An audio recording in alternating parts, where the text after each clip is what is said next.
ये कैसी विडंबना है कि एक राज्यसभा सांसद को ही संसद में बोलने का मौका नहीं मिला। हम बात कर रहे हैं राज्यसभा सांसद सचिन तेंदुलकर की, जिनको गुरुवार को अपना भाषण हंगामे के कारण संसद में देने का मौका नहीं मिला। गुरुवार को सचिन राज्यसभा में देश में खेलों को लेकर बच्चों का संवैधानिक अधिकार बनाने पर बात करने पहुंचे थे, लेकिन शोर शराबे के कारण बातचीत नहीं हो पाई और अपनी बात वह संसद में नहीं रख पाए।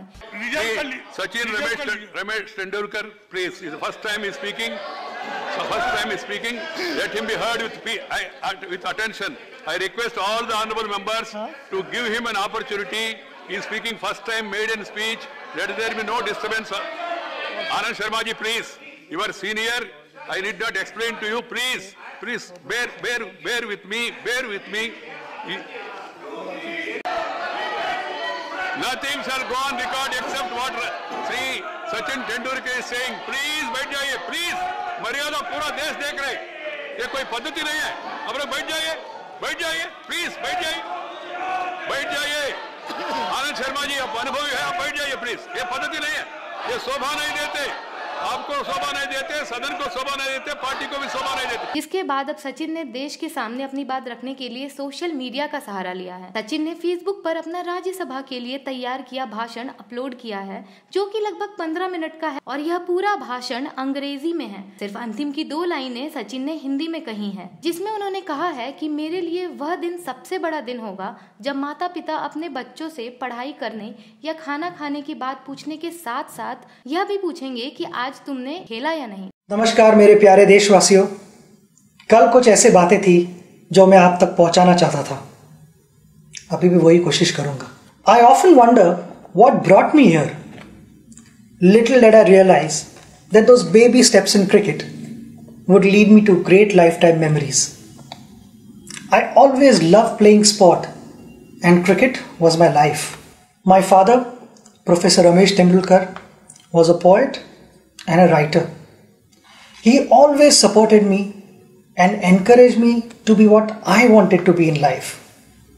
The greatest gift I got from him was the freedom to play, the right to play, and I would always be grateful to him for that. There are many pressing matters in our country which requires our attention. Economic growth, poverty, food security, healthcare, among many others. Being a sportsman, I'm going to talk on sports, health and fitness of India, for it has a telling impact on our economy. My vision is a healthy and fit India. जब स्वस्थ युवा, तब देश में कुछ हुआ. India is set to emerge as the youngest average age nation in the world by 2020. So the assumption is ये young है तो fit है, but we are wrong. We are the diabetic capital of the world with over 75 million people being affected by this disease. And when it comes to obesity, we are sitting at number 3 spot in the world. The economic burden of these diseases will not allow our nation to progress. According to a UN report, the impact on the Indian economy of non-communicable diseases from year 2012 to 2030 will be $6.3 trillion US, यानी Indian 4 crore रुपये। आपने सही सुना, 4 करोड़ रुपये। मगर ये number हम सब नीचे ला सकते हैं अगर हम सब ने यही कोशिश की कि हमारी सेहत ठीक रहे, सही तरह से एक्सरसाइज करें और कोई स्पोर्ट खेले, तो बहुत कुछ बदल सकता है। बट आई फील उसके लिए we need a plan to help us become a sporting nation, to change our sedentary lifestyle, unhealthy mindset. हमारे फिटनेस के सेशंस लाइट हो रहे हैं और खाने के सेशंस थोड़े हैवी होते जा रहे हैं। हमें यह आदत बदलनी चाहिए।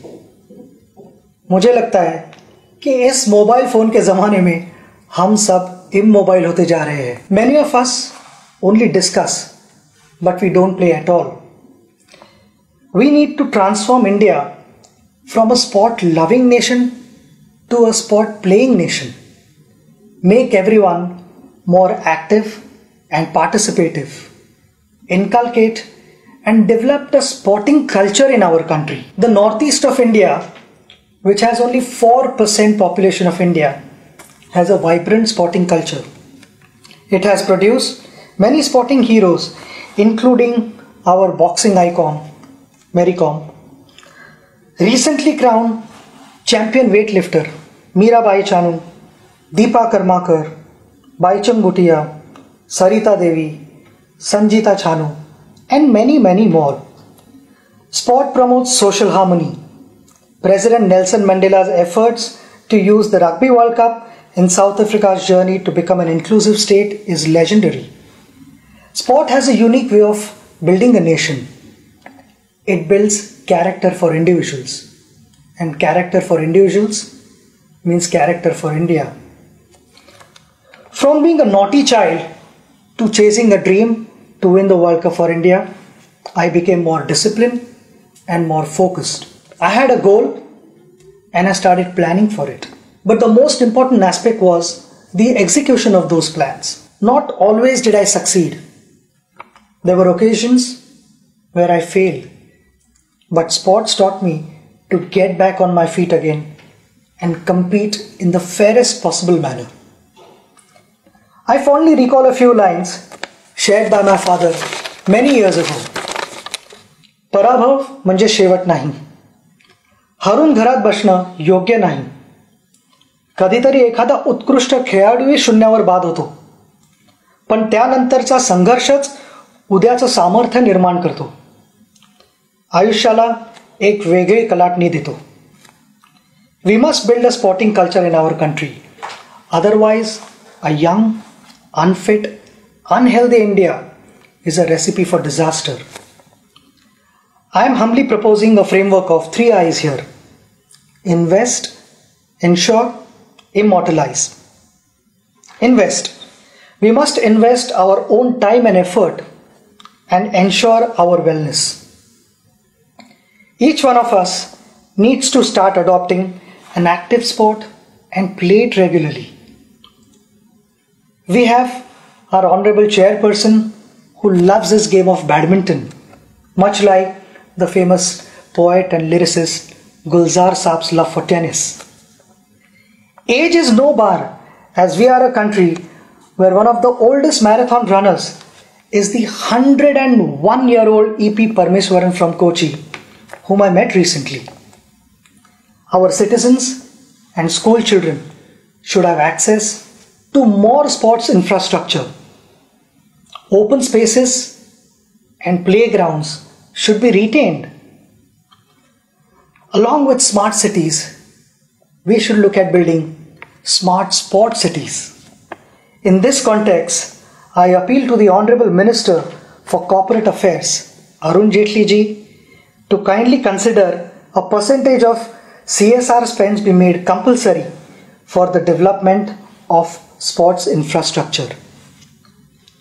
At a policy level, sport should be at par with any other subject in schools. Children representing school, district, state or country should get added marks or grades. This has been an area that I have been pursuing since the beginning of my tenure. I am grateful that it is indeed under serious consideration with the HRD and sports ministries working together on the same. जब घर में बेटी पैदा होती है तब हम कहते हैं लक्ष्मी घर आई है. उस लक्ष्मी को लक्ष्मी की तरह रखना हमारे हाथ में है.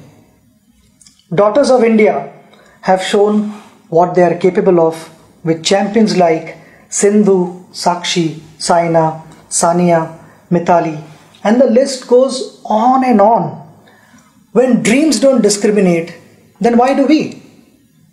I want to appreciate their parents, their family members, their coaches, their friends for helping them, for encouraging them, and that is the only reason they have reached here.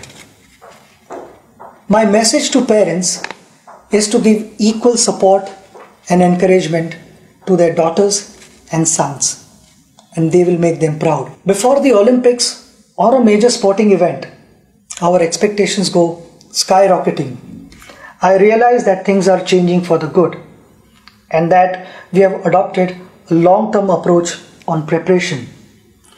Along with early identification of talent, we must also have a dedicated squad guiding our athletes' preparations. And I feel it is extremely important to have a full-time support staff around our athletes, and winning medals should become their target as well. Last year, before the Olympics, one of our wrestlers was traveling to America for better sparring partners and to learn modern methods of wrestling. Could we have got them to India instead and used Digital India to share their training sessions with the rest of our coaches? And I'll back that up with my conversation with our badminton icon, Pulela Gopichand, who said there is abundant badminton talent in India, but he was concerned about the coaching standards in our country. Persistence, preparation, and practice will help us achieve our targets. I know there is no glory in practice, but without practice, there is no glory either. In short, financial security is often a challenge when any sportsperson decides to focus on sports alone as their career. I am sure our colleague and former India hockey captain Dilip Tirki will agree that in most cases the sporting career ends at the early age of 35-40 years. Ironically, it is an age when a professional's career usually takes off or is rather stable. I am also aware that the government, through its many institutions, employs sportspersons and supports them, which we all appreciate. But we have many national, state, district level retired athletes who don't have a proper job. Some of them are probably passing files from one table to another. While ensuring their financial stability, we must also keep their minds engaged. Their skills and passion for sports would be best utilized for coaching our future generation. A case in point is the life of Nauri Mundu, who was a national level hockey player from Jharkhand. Following the end of her playing career, she doubles up as a teacher and works in the farm to make ends meet. Sita Sahu, a medalist at the Special Olympics in Athens in 2011, is selling golgappas to manage her life. We need to create an organization and engage these athletes to train our school children and identify talent at an early age. There is so much that these athletes have to offer back to our society. It is also imperative to have health insurance for all our national level athletes. The struggles faced by our hockey great Mohammad Shahid in his last days reiterates the need to prevent such unfortunate situations. The life of Shamsher Khan is another reminder of how we have failed our national heroes. The champion swimmer represented India in the 1956 Melbourne Summer Olympics. He finished 5th place, which continues to be the best Indian finish in the last 6 decades. He developed hearing and heart problems, and due to financial constraints, continued to live with these problems till his death. Our national heroes should be able to live a respectable life. Extending CGHS benefits to them is a step in that direction. I appeal to the Honorable Minister of Health and Family Welfare, JP Nadda ji, to kindly consider my request on this issue, which is in line with the recommendations put forth by the AICS. Gold, silver and bronze have appreciated in value over a period of time. However, sportspersons who won gold, silver and bronze medals for India, do we appreciate them enough? achievements of champion sports persons like Nawab of Pataudi, Prakash Padukone, Karna Malleshwari, Ajit Wadekar, P.T. Usha are not celebrated anymore. These champions, our heroes, didn't have the best of everything, but they made the best of everything. Today's generation probably doesn't even know what these champions achieved in their time. Along with what's happening around the world of sport, I think it is extremely important that the youngsters learn about our sporting history. All of us have had heroes in life who have inspired us on various occasions. As a proposed sample, we have compiled a book on some of our unforgettable heroes among many others. I sincerely feel the lives of these champions should be part of our curriculum. Sport has the power to change the world. It has the power to inspire. It has the power to unite people in a way that little else does. It speaks to youth in a language they understand. Sport can create hope where once there was only despair, said Nelson Mandela. In the year 2009, this August House passed the Right of Children to Free and Compulsory Education Bill. It is my humble suggestion that the Act be amended to include the right to play. Sports can be considered an essential and mandated part of the curriculum. Consequently, each child should get the right to play a sport at school. माता पिता जैसे आज तक अपने बच्चों को पूछते आए हैं कि क्या तुमने खाना खाया, क्या तुमने पढ़ाई की, मेरे लिए वो दिन सबसे बड़ा दिन होगा जब इन दोनों चीज़ों के साथ माता पिता अपने बच्चों को ये भी पूछेंगे कि आज तुम खेले या नहीं. I want to thank all of you for listening to me. Together, we can build a sporting culture in India and transform the way we live and play. जय हिंद. आप देख रहे थे न्यूज़ व्यूज 360.com, खबरें अलग अंदाज में.